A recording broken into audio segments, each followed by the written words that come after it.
শাবান মাস সম্পর্কে আমাদের কিছু কথা জানার আছে, কিছু কথা বোঝার আছে, কিছু আমল নেওয়ার আছে। উসামা ইবনে যায়েদ রাদিয়াল্লাহু তাআলা আনহু নবী করিম সাল্লাল্লাহু আলাইহি সাল্লামের অত্যন্ত স্নেহভাজন একজন সাহাবী, বয়সে খুব ছোট মানুষ ছিলেন। নবী করিম সাল্লাল্লাহু আলাইহি সাল্লাম তাকে অনেক আদর করতেন। এই উসামা ইবনে যায়েদ রাদিয়াল্লাহু তাআলা আনহু তিনি বলেন, আমি নবী করিম সাল্লাল্লাহু আলাইহি সাল্লামকে জিজ্ঞাসা করলাম, ইয়া রাসূলুল্লাহ, লাম আরাকা তাসুমু শাহরাম মিনাশ শুহুর মা তাসুমু শাবান। আমি আপনাকে শাবান মাস শুরু হলে এত বেশি নফল রোজা করতে দেখি, অন্য কোনো মাসে আপনি এত নফল সিয়াম করেন না, কারণটা কি? এই মাসে আপনি এত বেশি নফল সিয়াম কেন রাখেন? এই প্রশ্ন কাকে করেছেন? নবী করিম সাল্লাল্লাহু আলাইহি সাল্লামকে। কে করেছেন? উসামা ইবনে যায়েদ রাদিয়াল্লাহু তাআলা। উসামা ইবনে যায়েদ একজন সাহাবী, বালক সাহাবী, বয়সে ছোট মানুষ ছিলেন, নবীজি সাল্লাল্লাহু আলাইহি সাল্লামের খুব প্রিয় মানুষ ছিলেন। আমাদের সাহাবীদের নামগুলো আমরা অনেকে জানি না, কিন্তু বিভিন্ন দেশের খেলোয়াড়দের নাম আমাদের মুখস্থ। মুসলমানের সন্তান যাদের উত্তরসূরি, যাদের উত্তরসূরি, সেই পূর্বসূরি মানুষগুলোকে, সেই সোনালী যুগের স্বর্ণ মানবগুলোকে মুসলমানের সন্তান চিনে না। ওই দুই পায়ের মায়ের প্যাচ দেখাইতে পারে একটা মাঠের মধ্যে, সে মানুষগুলোর নাম, ঠিকানা, 14 গোষ্ঠী, তাদের সব ব্যক্তিগত তথ্য মুখস্থ রেখেছে। মুসলমান এই মুখ নিয়ে আল্লাহর কাছে দেখা করা যাবে? তো উসামা ইবনে যায়েদ সেরকম একজন বীর, সেরকম একজন আমাদের পূর্বসূরি, যাদের আদর্শের উত্তরসূরি আমরা। তিনি নবী সাল্লাল্লাহু আলাইহি সাল্লামকে জিজ্ঞাসা করেছেন, হে আল্লাহর রাসূল, শাবান মাস শুরু হলে আপনি যত নফল সিয়াম রাখেন, অন্য কোনো মাসে এত নফল সিয়াম রাখেন না, কারণ কি? নবী করিম সাল্লাল্লাহু আলাইহি সাল্লাম তখন দুটি কারণ বলেছেন। কয়টি কারণ বলেছেন? নাম্বার 1, ক্বালা যাকা শাহরুন ইয়াগফুলুন নাসু বাইনা রজব ওয়া রমাদান। তিনি বললেন যে আমি এই মাসে নফল রোজা বেশি রাখি, তার প্রথম কারণ হলো এই শাবান মাসের পরের মাসটা কোন মাস? রমাদান। আর শাবান মাসের আগের মাসটা কোনটা? রজব। তাহলে শাবান মাসের একদিকে আছে সম্মানিত 4 মাসের একটা রজব, আর শাবান মাসের শেষের দিকে আছে বছরের শ্রেষ্ঠ মাস রমাদান। তাহলে একদিকে রমজান মাস, আরেকদিকে রজব মাস। একটা হলো বছরের শ্রেষ্ঠ মাস, আরেকটা হলো সম্মানিত 4 মাসের এক মাস। তো রজব মাসের প্রতি মানুষ সম্মান প্রদর্শন করে, ইমানদাররা যেহেতু আল্লাহ সম্মান দিয়েছেন। আর রমাদান তো শ্রেষ্ঠ মাস, মানুষ ইবাদত বন্দেগী করার চেষ্টা করে। মাঝে পড়ে এই শাবান মাসটায় মানুষ অবহেলা করে কাটায় দেয়, যে ঠিক আছে সব তো আমল রমজান আসলে করবই, কোরআন তেলাওয়াত তো শুরু করবই, তাহাজ্জুদ তেলাওয়াত তো করবো, দোয়া দুরূদ তো করবই, সিয়াম পালন তো রমজান আসলে করবই, দান সাদেকা তো রমজান আসলে দেবই। এই মাসটাতে আর কিছু করা হয় না, ওই রমজানের জন্য বসে থাকে। আর এদিকে রজবরে একটু মর্যাদা দেয়। এই মাসটা না সম্মানিত মাস, আবার না রমজান মাস। এই জন্য এই মাসে মানুষ অবহেলায় সময় কাটায়, উদাসীন থাকে, বিশেষভাবে আমল ইবাদতে মগ্ন হয় না। এই জন্য নবী সাল্লাল্লাহু আলাইহি সাল্লাম বলেছেন, আমি এই টাইমে বেশি করে নফল রোজা রাখি। কারণ যেই সময়টাতে মানুষ গাফেল থাকে, উদাসীন থাকে, কেউ ইবাদত করে না, ওই সময়টাতে ইবাদতের আলাদা তাৎপর্য আছে, আলাদা গুরুত্ব আছে। একজন চেয়ারম্যান সাহেবকে সবাই দেখলে সালাম দেয়, মেম্বার সাহেবকে দেখলে সবাই সালাম দেয়, মসজিদের ইমাম সাহেবকে দেখলে সবাই সালাম দেয়, কিন্তু একজন রিকশাওয়ালা বেচারা, তাকে কেউ সালাম দেয় না। যে যাত্রী আসে তার রিকশায় উঠে, সেও বলে যাবেন নাকি, ঠিক করে চলে যায়, একটা সালাম দেয় না। যাওয়ার সময় একটা সালাম দেয় না, রাস্তার লোকেরাও সালাম দেয় না। আপনি চিন্তা করলেন, এই রিকশাওয়ালা মুরব্বী বা রিকশাওয়ালা ভাই বা চাচা, এই লোকটাকে কেউ সালাম দেয় না, আপনি শুধুমাত্র এই লোকটাকে সালাম যেহেতু কেউ দেয় না, সেজন্য আপনি সালাম দিয়ে এটাকে জিন্দা করতে চাচ্ছেন, সেজন্য গিয়ে তাকে লম্বা করে একটা সালাম দিলেন, একটু মুসাফা করে আসলেন। শুধুমাত্র এই জায়গায় নবীজির সুন্নতের আমল নাই, সালাম নাই, আপনি সেটাকে জিন্দা করার জন্য যেটা কেউ করে না সেটা আপনি করার চেষ্টা করলেন। এর কারণে অন্য যে কোনো সাধারণ মানুষকে সালাম দেওয়ার চাইতে এই অবহেলিত জায়গায় সালাম দিলে সওয়াব একটু বেশি হবে। ভোর রাতে সবাই ঘুমিয়ে থাকে, সবাই অলসভাবে সময় কাটায়। আল্লাহর যে বান্দারা এই টাইমে উঠে তাহাজ্জুদের নামাজে দাঁড়িয়ে যায়, চোখের পানি ফেলে আল্লাহর কাছে দোয়া করে, তার সে দোয়া, তার সে ইবাদত, তার সে রোনাজারি, তার যে কান্নাকাটি, তার সে ভালো কাজ, যেহেতু সবাই নাক টেনে ঘুমায়, অলসভাবে ঘুমে থাকে, এই সময় সে ইবাদত করে, এই জন্য ওই সময়ের ঘুমটা আল্লাহ রাব্বুল আলামিনের কাছে, ওই সময়ের ইবাদতটা, নেকামলটা আল্লাহ রাব্বুল আলামিনের কাছে অন্য সময় যখন সবাই ইবাদত করে ওই টাইমের চাইতে সবাই অবহেলিত থাকে, ওই টাইমের ইবাদতের গুরুত্ব অনেক বেশি। তো এই জন্য নবী সাল্লাল্লাহু আলাইহি সাল্লাম শাবান মাসে বেশি বেশি নফল রোজা রাখতেন, কারণ এই মাসে মানুষ উদাসীন থাকে, ইবাদত বন্দেগী অনেকে করে না, এই জন্য তিনি বেশি করে নফল রোজা রাখতেন। এটা হলো একটা কারণ। নাম্বার 2, তিনি বলেছেন ওয়াহুয়া শাহরুন তুরফাউ ফীহিল আমালু ইলা রাব্বিল আলামিন ফাউহিব্বু আন ইউরফা আমালি ওয়া আনা সায়েম। নবীজি সাল্লাল্লাহু আলাইহি সাল্লাম বলেছেন এই মাসে, শাবান মাসের একটা বিশেষ তাৎপর্যের দিক হলো যে বান্দার সারা বছরের আমলনামা, সে কি ভালো কাজ করেছে, মন্দ কাজ করেছে, কয়টা গুনাহ করেছে, কয়টা ভালো কাজ করেছে, সমস্ত আমলনামা সমূহ, সারা বছরের আমলনামা আল্লাহর ফেরেশতারা আল্লাহর কাছে পেশ করে। সবার আমলনামা শাবান মাসে পেশ হয়। যেহেতু শাবান মাসে আল্লাহর সামনে উপস্থাপন করে ফেরেশতারা, নবী করিম সাল্লাল্লাহু আলাইহি সাল্লাম বলেছেন আমি চাই আমার আমলনামা যখন আল্লাহর সামনে উপস্থাপন করা হয় ওই সময়টাতে আমি যেন রোজাদার থাকতে পারি। এই জন্য এই মাসে আমি বেশি রোজা রাখি। যদি আমি রোজা অবস্থায়, সিয়াম অবস্থায় আমার আমলনামাটা আল্লাহর দরবারে পেশ হয় তো আমার কাছে এটা ভালো লাগবে। একজন কোনো কোম্পানিতে চাকরি করেন, কোনো কলকারখানায় চাকরি করেন, কোনো প্রতিষ্ঠানে কাজ করেন, তিনি কাজ করেন এমনিতে, হঠাৎ করে খুব সিরিয়াস মোডে তিনি কাজ করছেন, খুব ভালো করে কাজ করছেন মনোযোগ দিয়ে, এর মধ্যে তার মালিক এসে পেছন থেকে দেখে ফেলছে। তো আপনি এমনিতে অন্য সময় কাজ করেন, কিন্তু আপনার মালিক যখন এসেছে ইনভেস্টিগেশনে, চেক করতে বা ভিজিটিংয়ে আসছে, ওই টাইমে যদি আপনাকে খুব সিরিয়াস মোডে কাজে দেখে, আপনি যদি জানতে পারেন যে আপনার সিরিয়াস মোডের কাজটা আপনার মালিক দেখেছে, আপনার কাছে একটু ভালো লাগবে না? এই জন্য নবী সাল্লাল্লাহু আলাইহি সাল্লাম বলেছেন আল্লাহ যখন আমার আমলনামা দেখবেন, অর্থাৎ আল্লাহর সামনে যখন আমার আমলনামা পেশ করা হবে, ওই টাইমটাতে আমি রোজাদার থাকলে সেটা আমার কাছে ভালো লাগে, এই জন্য আমি এই মাসে রোজা রাখি। তাহলে নবী করিম সাল্লাল্লাহু আলাইহি সাল্লাম শাবান মাসে বেশি বেশি কোন আমল করতেন? রোজা রাখতেন। কত বেশি রোজা রাখতেন জানেন? আম্মা জান আয়েশা রাদিয়াল্লাহু তাআলা আনহা বলেছেন মা রাআইতু রাসূলুল্লাহি সাল্লাল্লাহু আলাইহি ওয়াসাল্লাম ইস্তাকমালা সিয়ামা শাহরিন ইল্লা রমাদান ওয়া মা রাআইতুহু আকসারা সিয়ামা মিনহু ইল্লা ফি শাবান। অর্থাৎ গোটা মাসের শুরু থেকে শেষ পর্যন্ত পুরা মাস জুড়ে রোজা রেখেছেন নবী সাল্লাল্লাহু আলাইহি সাল্লাম। এটা শুধু রমজানেই হতো যে গোটা মাস রোজা রাখছেন, আর একটা মাসের বেশিরভাগ দিন রোজা রাখছেন, পুরা মাস না, বেশিরভাগ দিন রোজা রাখছেন তিনি। সবচেয়ে বেশি রোজা রাখছেন শাবান মাসে, এই মাসে তিনি সবচেয়ে বেশি নফল রোজা রাখতেন। তো এখান থেকে বোঝা যায় নবী সাল্লাল্লাহু আলাইহি সাল্লাম কি পরিমাণ নফল রোজা এই মাসে রাখতেন। অন্য আরেক হাদিসে আসছে আম্মা জান আয়েশা রাদিয়াল্লাহু আনহা বলেছেন কানান নবী সাল্লাল্লাহু আলাইহি সাল্লাম ইয়াসুমু শাবানা ইল্লা কালিলা, নবীজি গোটা শাবান জুড়ে নফল সিয়াম রাখতেন, শুধু সামান্য কিছুদিন বাদ দিয়ে গোটা শাবানে নফল রোজা রাখতেন। তাহলে এই মাসে নবী করিম সাল্লাল্লাহু আলাইহি সাল্লাম বেশিরভাগ দিনগুলোতে নফল সিয়াম রাখতেন। সে আমলটা আমরা জানলাম, আলহামদুলিল্লাহ। এখন আমাদের কাজ হলো আমল শুরু করা।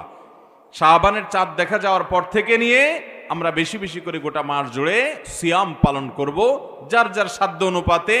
আপনি খুব বেশি একটা রাখার সুযোগ পান না, ডায়াবেটিসের রোগী, আপনার কষ্ট হয়, অন্তত বন্ধের দিনে আপনার যেদিন সুবিধা হয় 2-4টা হলো নফল রোজা রাখেন এই মাসে, নবী সাল্লাল্লাহু আলাইহি সাল্লামের সুন্নতের অনুসরণে চেষ্টা করব না ইনশাআল্লাহ।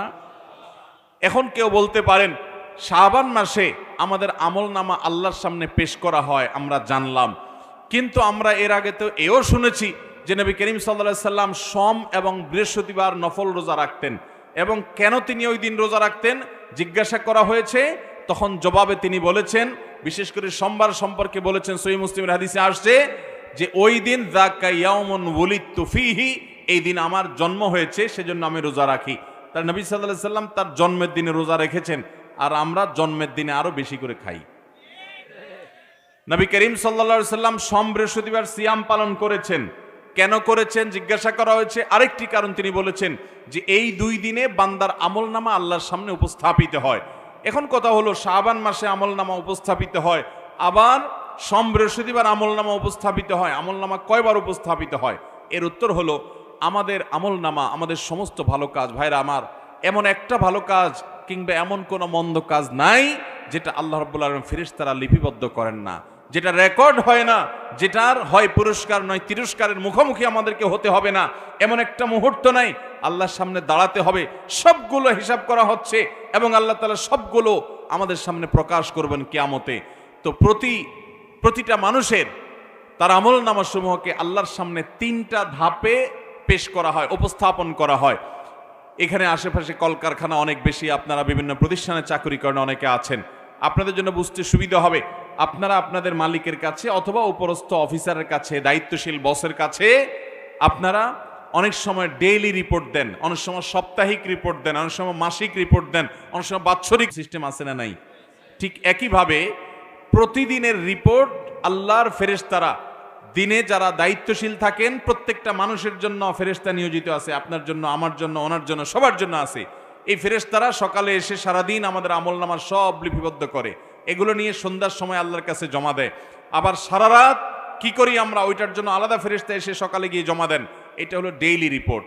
আর সোমবার বৃহস্পতিবার রিপোর্ট দেন, এটা হলো সাপ্তাহিক রিপোর্ট। আর আমাদের সারা বছরের আমলনামা জমা দেওয়া হয় শাবান মাসে, এটা হলো আমাদের বাৎসরিক রিপোর্ট। তাহলে রিপোর্ট মোট কয়বার জমা দেওয়া হয়? একবার হলো দৈনিক, আরেকটা হলো সাপ্তাহিক, আরেকটা হলো বাৎসরিক। আল্লাহর কাছে আমাদের আমলনামার হিসাব দেওয়া হয়। ভাইরা আমার, আমরা কয়জন মানুষ খবর রাখি যে আমি আজকে সারা দিনে যা করেছি সন্ধ্যার আগে আগে জায়গা মতো সব জমা হয়ে গেছে। যদি ভালো কিছু করে থাকি তার পুরস্কার যেমন দাঁড়িয়ে গেছে, মন্দ কিছু যদি করে থাকি তার তিরস্কারের ব্যবস্থাও হয়ে গেছে। কিন্তু আনন্দের কথা হলো, যদি আমাদের ভিতর সে আল্লাহর কাছে জবাবদিহিতার বোধ থাকে, তাহলে তো কিয়ামত আসার আগে আগে, মৃত্যু হওয়ার আগে আগে আমরা কোনো গুনাহ করে থাকলে চোখের পানি ফেলে তওবা করে ইস্তেগফার করে মাপ চেয়ে নতুন করে সংকল্প করে নতুন পথ চলা শুরু করব। তাহলে ফেরেশতারা আমার বদামল যদি আল্লাহর কাছে জমা দিয়েও থাকেন, আল্লাহ তাআলা সেটা ডিলিট করে আমার প্রোফাইলকে ক্লিন করে দিবেন ইনশাআল্লাহ। তাহলে গুনাহ করার পর তওবা করতে দেরি করব না। আল্লাহ আমাদের সবাইকে যে কোনো গুনাহ করার পর প্রতিদিনেরটা প্রতিদিন আমাদের আল্লাহর সাথে হিসাব নিকাশকে চুকিয়ে আল্লাহর কাছ থেকে নিষ্পত্তি করিয়ে নিয়ে তওবা ইস্তেগফার করে প্রতিটা নতুন দিনে নতুন করে সংকল্প করার তৌফিক দান করুন। ভাইরা আমার, মানুষের জীবনকে পরিবর্তন করতে হয়, বদামল ছেড়ে নতুন করে ভালো আমল করতে হয়। একভাবে সারা জীবন চলতে হয় না। আজকের মাহফিলে এসেছেন, অন্তত 2, 4, 5টা 10টা বদভ্যাস হারামের সাথে আপনার সম্পর্ক আছে। এই মাহফিলের মাঠেই সে হারামকে ছুঁড়ে ফেলে দিয়ে, আপনার জীবন থেকে সেটাকে পৃথক করে দিয়ে, ওই হারামকে আপনি তালাক দিয়ে, তারপর আপনি পবিত্র জীবন নিয়ে তওবা করে, তওবার সংকল্প করে আল্লাহর রহমতের ছায়াতলে দড়িয়ে গিয়ে আপনি তারপরে বাড়িতে ফিরে যাবেন গুনাহমুক্ত করার সংকল্প এবং ওয়াদা করে, প্রতিজ্ঞা করে, নিয়ত করে মজলিস থেকে উঠবেন। এভাবে যদি আপনি প্রতিটা মজলিস থেকে কিছু খারাপ কাজ ছাড়েন, কিছু ভালো কাজ ধরেন, ইনশাআল্লাহ আল্লাহর সঙ্গে যেদিন আপনার সাক্ষাৎ হবে, মৃত্যু হবে, আপনার রূহ যখন আল্লাহর কাছে পৌঁছে যাবে, সেদিন আপনি ইমানদার নেককার হিসাবে যাবেন। আল্লাহ রাব্বুল আলামিনের পক্ষ থেকে বলা হবে, উদখুলি ফি জান্নাতি, আমার জান্নাতে তুমি প্রবেশ করো। আল্লাহ তাআলা আমাদের সবাইকে সেরকম পবিত্র জীবন যাপন করার তৌফিক দান করুন। মোহতারাম হাজরিন, তাহলে আমরা জানলাম আমাদের নবী সাল্লাল্লাহু আলাইহি সাল্লাম শাবান মাসে বেশি বেশি নফল রোজা রাখতেন। এর প্রথম কারণ হলো এই মাসটাতে মানুষ গাফেল থাকে, 2টা গুরুত্বপূর্ণ মাসের মাঝে, এটা মানুষের অনেকে অবহেলার কারণ। আর দ্বিতীয়ত হলো এই মাসে আমলনামা বাৎসরিক পেশ হয়। তো নবীজি চাইতেন যে আমলনামা পেশের সময় তিনি যেন রোজাদার থাকেন, আল্লাহ যেন তাকে রোজাদার অবস্থা দেখেন, তাহলে আল্লাহ তাআলা রহম করবেন, অনুগ্রহ করবেন তার আমলনামা পর্যালোচনা করার, বিচার করার এক্ষেত্রে। এই জন্য এখন কথা হলো, কোন কোন হাদিস থেকে আমরা জানি নবী করিম সাল্লাল্লাহু আলাইহি সাল্লাম বলেছেন, আফজালুস সিয়ামি বা'দা রমাদান শাহরুল্লাহিল মুহাররম, রমাদানের পরে সবচেয়ে উত্তম নফল রোজার মাস হলো মুহররম মাস। তাহলে এই হাদিস থেকে বোঝা গেল নফল রোজার জন্য শ্রেষ্ঠ মাস হলো মুহররম। অথচ নবীজি সাল্লাল্লাহু আলাইহি সাল্লাম বেশি নফল রোজা রাখতেন দেখা গেছে শাবানে। তাহলে আমরা কোনটা করব? এর উত্তর হলো যে মুহররম মাস মূলত নফল রোজার জন্য সবচেয়ে শ্রেষ্ঠ মাস, এটাই অধিকতর বিশুদ্ধতর মত। তবে ওই মাসের পরে শাবানটাও নফল রোজার জন্য আদর্শ মাস। অতএব শাবানে এবং মুহররমে এই দোনো মাসে বেশি বেশি নফল রোজা রাখার চেষ্টা করতে হবে। আল্লাহ আমাদের সবাইকে তৌফিক দান করুন। তাহলে শাবান উপলক্ষে একটা কর্মসূচি আমরা পেয়ে গেলাম, সেটা হলো বেশি বেশি নফল রোজা। এখন কথা হলো শাবানে এত বেশি নফল রোজা নবীজি কেন রাখতেন? 2টা কারণ তো আমরা জানলাম। তো এইটা অবহেলার মাস, সেজন্য রোজাটাই কেন নবী সাল্লাল্লাহু আলাইহি সাল্লাম রাখতেন, অন্য কোনো নফল আমল তো করতে পারতেন। এর হিকমত আল্লাহ তাআলা ভালো জানেন। তবে অনেক বিশেষজ্ঞ এবং অনেক বিশ্লেষক, ওলামায়ে কেরাম, ইসলামিক স্কলারগণ এক দুইটা বিশেষ কারণ, রহস্য, হিকমত উল্লেখ করেছেন। সেটা হলো রমাদান মাসে আমাদেরকে 30 দিন রোজা রাখতে হবে, আল্লাহ তাআলা ফরজ করেছেন প্রাপ্তবয়স্ক সকল ইমানদার নারী পুরুষ সুস্থ মানুষদের জন্য। তো সেই রমজান মাসে যদি আমাদের রোজা রাখা লাগে, শাবান মাস থেকে যদি আমরা 2, 4, 10টা 20টা নফল রোজা রাখা শুরু করি, তাহলে রমজানের রোজা রাখাটা সহজ হবে, আগে থেকে অভ্যাসটা হবে, ওয়ার্ম আপ হবে, রিহার্সেল হবে, প্রস্তুতি নেওয়া হবে। হঠাৎ করে যদি রমজানের রোজা শুরু করেন, অনেকে দেখা যায় সারা বছর রোজা রাখেন না, তো দেখা যায় হঠাৎ করে রমজান রোজা রাখার কারণে সে অসুস্থ হয়ে পড়ে, কিংবা তার রোজার সাথে সে শুট করতে পারে না, অসুবিধা তৈরি হয়। এই জন্য নবী সাল্লাল্লাহু আলাইহি ওয়াসাল্লাম হয়তোবা আগে থেকে প্রস্তুতি নিয়ে নিতেন। 5 ওয়াক্ত নামাজের আগে, অনেক নামাজের আগে সুন্নত নামাজ আছে না নাই? জোহরের আগে সুন্নত নামাজ আছে না নাই? ফজরের আগে সুন্নত আছে না নাই? আবার কোন কোন নামাজের পরেও কি আছে? সুন্নত। ফরজ ভার্সনের ইবাদতের আগেও সুন্নত থাকে, পরেও সুন্নত। এই সুন্নতের একটা কারণ এটাও, যদি বান্দার কিয়ামতের দিন ফরজের মধ্যে কোনো ঘাটতি থাকে, তাহলে নফল বা সুন্নত দিয়ে আল্লাহ তাআলা সে ঘাটতি পূরণ করে দিবেন। আর সুন্নাতের রিহার্সেলের মাধ্যমে ফরজটা যাতে সুন্দরভাবে হয়, সেটার জন্য প্রস্তুতির জন্য এই ব্যবস্থা আল্লাহ তাআলা রেখেছেন। ঠিক একইভাবে রমাদানের 30 দিনের যে ফরজ রোজা আমাদেরকে রাখতে হবে, তার আগে শাবানে কিছু নফল রোজার অভ্যাস করা, আবার শাবানের পরে শাওয়ালের 6 রোজা রাখা।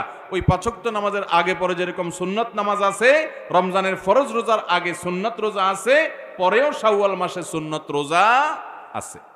অতএব এই রোজাগুলো রাখবো তো ইনশাআল্লাহ। আমরা অনেকে আছি, এটা জীবনে প্রথম শুনছি যে শাবান মাসে আবার বেশি বেশি নফল রোজা রাখতে হয়।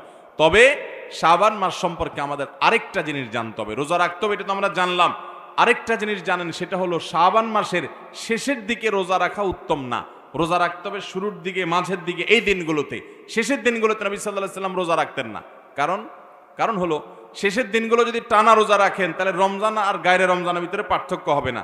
এই জন্য আপনি শাবানের শেষের দিকে আর রোজা রাখবেন না, আপনি রোজার জন্য অপেক্ষা করবেন, রমজান থেকে শুরু করবেন। না হলে রমজানের আলাদা কোনো বৈশিষ্ট্য এটা বোঝা যাবে না যে টানা রোজা রাখছেন আপনি। এই জন্য শেষের দিকে নবীজি সাল্লাল্লাহু আলাইহি ওয়াসাল্লাম এই মাসের রোজা রাখতেন না। বিশেষ করে একেবারে শেষের দিন, যেটা শাবানের লাস্টের দিন, যেটাকে বলা হয় ইয়াউমুশ শক বা সন্দেহের দিন। আমরা আমাদের ছোটবেলায় দেখেছি, আমাদের দেশে বিভিন্ন এলাকায় অনেক মুরব্বীরা শাবানের শেষের দিন অবশ্যই রোজা রাখতেন। কেন? তারা মনে করতেন শাবানের চাঁদ, এটা রমজানের চাঁদ দেখা যায় নাই শাবানের শেষের দিন। ধরুন শাবান 30 হলো, তো 29 তারিখে চাঁদ দেখা যায় নাই সারা দেশে, ওনারা 30 তারিখে শাবান, কিন্তু সেদিন তারা রোজা রাখতেন। কেন? মনে করতেন যে যদি চাঁদ দেখা যারা যায় নাই বলছে, হয়তো চাঁদ উঠছে তারা দেখে নাই, মিস করে গেছে, তাহলে আমার রোজাটা রমজান হয়ে গেল যদি চাঁদ উঠে থাকে। আর যদি চাঁদ না উঠে থাকে তাহলে শাবান হয়ে গেল। তো এইরকম চান্সে রোজা রাখে, এরকম কোন চান্সে রোজা রাখার নির্দেশ ইসলামে। নবী সাল্লাল্লাহু আলাইহি ওয়াসাল্লাম বলেছেন, দা মা ইউরিবুকা ইলা মা লা ইউরিবুক, তোমার যা সন্দেহ হয় এটাকে সন্দেহের ঊর্ধ্বে উঠে সেই ইবাদতের দিকে নিয়ে যাও, সন্দেহপূর্ণ কিছু করা যাবে না। এই জন্য শাবানের শেষের দিনে রোজা রাখা নিষেধ। শেষের দিকে রোজা রাখবো না, বরং পুরো মাস রোজা রাখবো। শাবান উপলক্ষে তৃতীয় কথা হলো, আম্মা জান আয়েশা রাদিয়াল্লাহু তাআলা আনহা, তিনি সারা বছরের যে তার ফরজ রোজা, ভাঙতি রোজা ছিল, মহিলা মানুষ হওয়ার কারণে রমজানে তার যে ভাঙতি রোজা থাকতো, সেগুলো সারা বছর তিনি রাখতে পারতেন না। কেন রাখতে পারতেন না? কারণ নবী সাল্লাল্লাহু আলাইহি সাল্লামের সাথে থাকতেন। নবীজি আইয়ামে বীজের রোজা রাখতেন না। আইয়ামে বীজ মানে চন্দ্র মাসের 13, 14, 15। এই যে 13, 14, 15 এই রোজাগুলোর ফজিলত আমরা অনেকে জানি না। নবী সাল্লাল্লাহু আলাইহি সাল্লাম এগুলো রাখার জন্য বহু সাহাবীকে ওসিয়ত করে গেছেন। আজকে আমাদের বাংলাদেশের বাস্তবতা, শুধু বাংলাদেশ না, সারা পৃথিবীতে শয়তানি এই পরিমাণ বেড়েছে, প্রতিটা ঘরে ঘরে দুষ্ট জিনে আক্রান্ত এবং ব্ল্যাক ম্যাজিকের রোগী প্রায় প্রতিটা ঘরে ঘরে আছে, আমরা টেরও পাই না।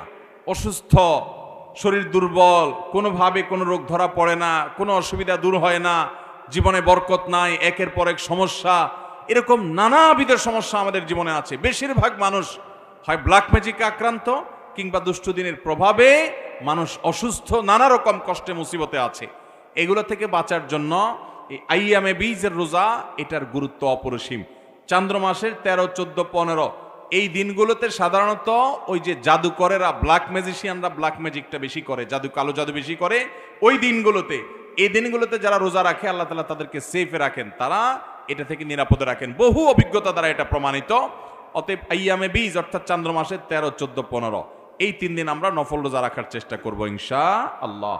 তো বলছিলাম আম্মা জান আয়েশা রাদিয়াল্লাহু তাআলা আনহা সারা বছর তার ভাঙতি রোজা রাখার সুযোগ পেতেন না, কারণ একদিকে সোমবার, বৃহস্পতিবার আইয়াম বীজের রোজা এগুলো নবীজি রাখতেন, তিনিও রাখতেন, আর বাকি দিনগুলোতে নবী করিম সাল্লাল্লাহু আলাইহি সাল্লাম তার সাথে থাকতেন, কখন নবীজির হক আদায় করতে হয় সেজন্য তিনি রোজা রাখতে পারতেন না।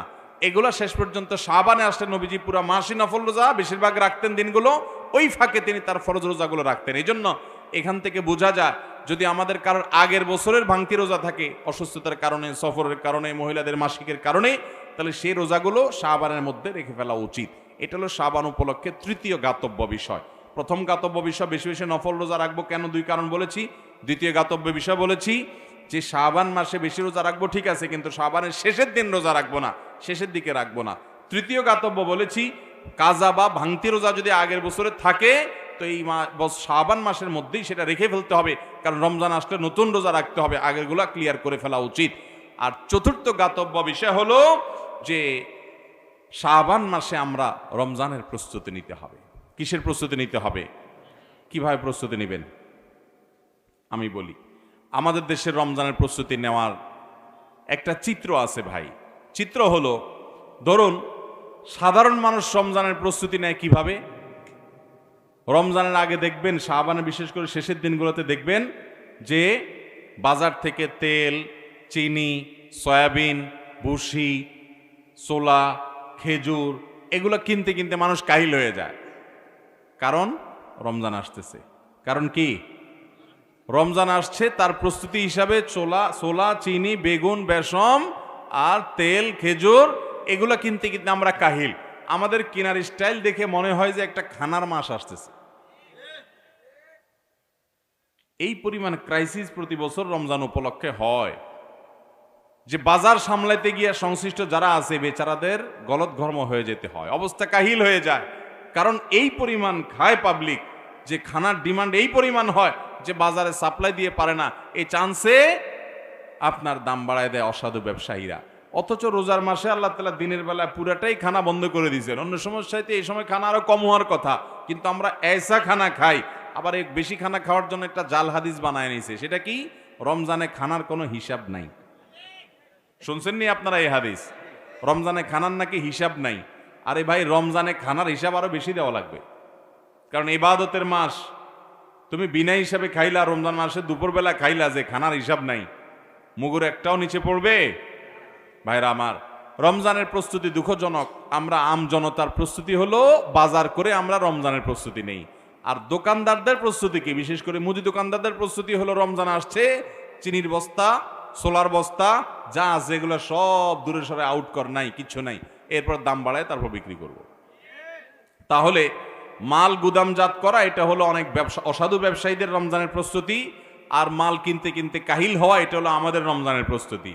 আর মিডিয়াগুলো, টেলিভিশন চ্যানেলগুলো, বিভিন্ন যারা এই টাইপের এই জগতে আছে তাদের প্রস্তুতি হলো তারা ঈদের সিনেমা, ঈদের নাটক কোনটা বাইর করবে না করবে, এগুলো তাদের রমজানের প্রস্তুতি। আর রাজনৈতিক দল যারা করেন, সব রাজনৈতিক দলগুলার তাদের প্রস্তুতি হলো রমজান মাস আসছে, রাজনীতি তো এই মাসে খুব একটা করে জুত করে পাওয়া যাবে না, সমাবেশ মিছিল কিছু জমবে না, তো ইফতার পার্টির নামে রাজনীতি করার জন্য ছক আঁকা শুরু করে। কোন দিন কাদের ইফতার পার্টি, কোনটা এদিমদের সাথে, কোন দিন গরিবদের সাথে, কোন দিন তমুকদের সাথে, কোন দিন অমুকদের সাথে, এই কাহিনী তালবাহানা করে টুপি টাপা মাথায় দিয়ে রমজানে কোন দিন ইফতার পার্টির নামে রাজনীতি করবে, সেই ধান্দা তাদের হলো রমজানের প্রস্তুতি। এগুলো একটাও কি রমজানের সঠিক প্রস্তুতি? রমজানের প্রস্তুতি হবে যে আমি রমজানে যাতে ইবাদত বন্দেগী করতে পারি, সেজন্য আগে ভাগে সমস্ত ঝামেলা শেষ করে ফেলবো। ঈদের জন্য শেষ দশক আমি ইবাদত করতে পারি না ঈদের কেনাকাটার জন্য, এই জন্য সব ঝামেলা আগে সেরে ফেলবো, এবং রমজানে আমি এই টাইমে ইবাদত করব, ওই টাইমে কোরআন তেলাওয়াত করব। অনেক ভাইরা আছেন কষ্টের পরিশ্রম করেন, কষ্টের কাজ করেন, পরিশ্রমের কাজ করেন। রমজানে আমি পরিশ্রমের কাজ করতে গেলে রোজা রাখতে পারি না, তাহলে এই মাসে একটু বেশি পরিশ্রম করে টাকা কামাই করে নিব, যাতে রমজান মাসটা কাজ না করেও চলা যায়, আমি যাতে রোজা রাখতে পারি। এগুলো হলো রমজানের প্রস্তুতি। আল্লাহ তাআলা আমাদের সবাইকে রমজানের সঠিক প্রস্তুতি গ্রহণ করার তৌফিক দান করুন। তাহলে শাবান উপলক্ষে চতুর্থ গাতব্য বিষয় হলো আমাদেরকে রমজানের জন্য সঠিক প্রস্তুতি নিতে হবে। ভাইরা আমার, আমরা অনেকে গত রমাদানে অনেক মানুষকে দেখেছি তারা মাটির উপরে ছিলেন, আমাদের সাথে চলাফেরা করেছেন, এই রমাদানে তারা মাটির নিচে চলে গেছেন, আছে না নাই? আমার আব্বাজান রহমতুল্লাহ আলাই গত রমাদানে ক্যান্সারে আক্রান্ত ছিলেন। রমজানের শেষ দশক তিনি এতেকাফে বসেছেন। আমার বুঝজ্ঞান হয়েছে থেকে নিয়ে ছোটবেলা থেকে আমার মনে পড়ে না যে রমজানের শেষ 10 দিন আমার বাবাকে আমি কোনোদিন ঘুমাইতে দেখছি, কোনোদিন মনে পড়ে না। সারা জীবন আল্লাহর বান্দা চায়ের একটা ফ্লাস্ক সাথে নিয়ে ইবাদত বন্দেগী, জিকির, আজকার, আর যে মসজিদে কেউ এতেকাফে বসে না ওই মসজিদে লোকজন নিয়ে এতেকাফে বসা। গত রমজানে ক্যান্সারে ভয়াবহ অবস্থা, ডাক্তাররা রীতিমতো তার বেঁচে থাকার কোনো সম্ভাবনা নাই সেরকম একটা আভাস ডাক্তাররা অনেক আগে থেকে পেয়ে গেছেন, অথচ তিনি ওই অবস্থা শেষ দশক পুরাটা এতেকাফ করেছেন। আর এই রমজান এখনো আর বেশি দিন বাকি নাই, আমার আব্বাজান রহমতুল্লাহ আলাই তিনি কবরবাসী হয়ে গেছেন, এই রমজান আর তিনি পাবেন না। তো আমরা অনেকে এখানে আছি যারা হয়তো এই রমজানটা আল্লাহ চাহেন তো হয়তো আমরা পাবো, কিন্তু এরপরে আরেকটা রমজান হয়তো আমরা পাবো না। একটা রমজান মানুষকে আল্লাহর কাছ থেকে তার সমস্ত গুনাহ মাফ করিয়ে তার পুরো প্রোফাইলকে ক্লিন করে পরিষ্কার করে তার সমস্ত গুনাহগুলোকে ডিলিট করে দিয়ে তার হিসাবের খাতাকে সম্পূর্ণ নতুন পরিচ্ছন্ন ঝকঝকে পরিষ্কার করে দিতে পারে। রমজান মাসের তওবা, ইস্তেগফার, রোনাজারি, চোখের পানি, দোয়া, ইবাদত, বন্দেগী, কোরআন তেলাওয়াত, তারাবি, তাহাজ্জুদ, চোখের পানি, তওবা এবং আল্লাহর দিকে ঝুঁকে পড়া। অতএব রমজানকে সেভাবে কাটাবো তো ইনশাআল্লাহ। সেভাবে কাটাইতে হলে এখন থেকে নিয়ত করতে হবে। আমার রমজান ইবাদতের ক্ষেত্রে বাধা কি? ঈদের কেনাকাটা, তাহলে আগে ভাগে এটাকে ক্রস দিয়ে ফেলতে হবে। আমার রমজান ইবাদতের ক্ষেত্রে বাধা কি? আমার মোবাইল, ফেসবুক, ইউটিউব, তো আগে থেকে এটাকে আনইনস্টল করে ফেলতে হবে। আমি সৌদি আরবে থাকাকালীন সময় আমি দেখেছি বহু আল্লাহর নেককার বান্দা, অনেক যুবককে আমি দেখেছি, অনেক ইয়াংকে আমি দেখেছি রমাদান এর আগে মোবাইল থেকে ফেসবুক, হোয়াটসঅ্যাপ সহ সকল অ্যাপ যেগুলো তাকে এঙ্গেজ করে রাখে, যেগুলো নেশা থেকে সে বের হতে পারে না, আল্লাহকে খুশি করবার জন্য, রমাদানে কোরআন খতম দেওয়ার জন্য, রমাদানে আমল করার জন্য, রমাদানে ঘন্টাকে ঘন্টা হাত তুলে চোখের পানি ফেলে দোয়া করবার জন্য, সেজদায় দোয়া করবার জন্য তাদের মোবাইল থেকে সমস্ত অ্যাপগুলো ডিলিট করে এগুলো থেকে সে পরিচ্ছন্ন হয়ে যায়। বন্ধু বান্ধবদেরকে বলে দেয় যে রমজান মাসে কোনো যোগাযোগ নাই, এ মাস আল্লাহর সাথে আমি কথা বলবো। আল্লাহ তাআলা আমাদেরকে সেভাবে রমজান কাটাবার তৌফিক দান করুন। নিয়ত করবো তো ইনশাআল্লাহ। এখন থেকে প্ল্যান করতে হবে, হুট করে করলে তখন হবে না। এখন থেকে পরিকল্পনা করতে হবে, আমাকে প্রতিদিন এক পারা পড়লে আমি কোরআন খতম দিতে পারবো, তাহলে কোন সময় পড়বো আমি সেটা বের করতে হবে। এবং কোন কোন জিনিস আমার বাধা, আমার ফেসবুক, আমার ইউটিউব, আমার বন্ধু, আমার বান্ধব, আমার ঈদের কেনাকাটা, আমার আড্ডা, আমার কোনো মজলিস, কোনো কিছু যদি আমার ইবাদতে বাধা হয়, শাবান মাসেই সেটাকে আল্লাহর জন্য কোরবানি করে দিয়ে ওই সমস্ত বদভ্যাসকে ত্যাগ করে তারপরে রমজানের জন্য প্রস্তুতি নিতে হবে। এই শাবান হলো রমজানের প্রস্তুতি নেওয়ার মাস। আল্লাহ আমাদের সবাইকে তৌফিক দান করুন। তাহলে ভাইরা, শাবান উপলক্ষে 4টি জ্ঞাতব্য বিষয় বলেছি, এর প্রতিটি আমরা খেয়াল করব এবং আমল করব। আল্লাহ তাআলা আমাকে আপনাকে আমাদের সবাইকে আমলের তৌফিক দান করুন।